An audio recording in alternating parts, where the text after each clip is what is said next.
Today we're 3D printing and assembling the moon. So this is a 3D model I've always had my eyes on because you print it out. It's very cool to look at and originally, however, there's no details to it. There's no shading, and as a result, it just looks like a white ball with knobbly bits on it. However, you switch a light on inside it, you end up getting this shading coming through and it looks really freaking cool. Now this is how I've gone and printed it.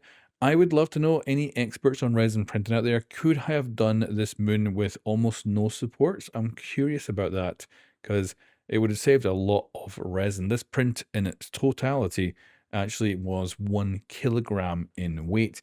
That did have a few little figures as well printed out, but I would love to be able to print this off at half of that usage if I can do it with no supports. I just don't know if it would work. So any resin experts out there, let me know.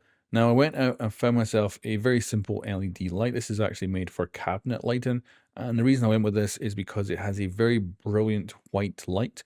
As of course, the whiter the light when we got this, the better the illusion it's going to be that this is the moon that we are looking at. Because of course with the light off, it looks moonish.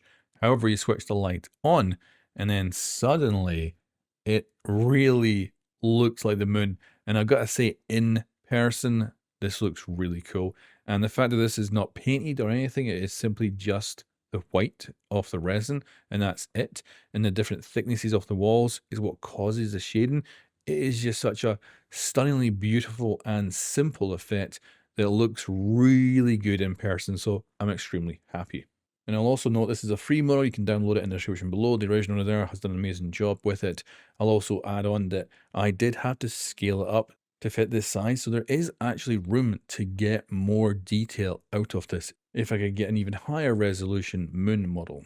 But yeah, it looks sensational. I've kept my eye on this model for all this time waiting for the right resin printer to come along, and now that I've got it, this has been such a cool one to print.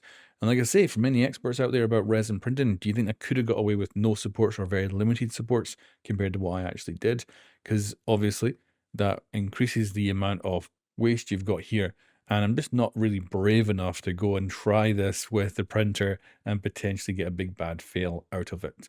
But yeah, it was definitely well worth doing, a lot of fun and really enjoyable. Anyway guys, thanks for watching. Let me know what you think in the comments below and I'll catch you next time.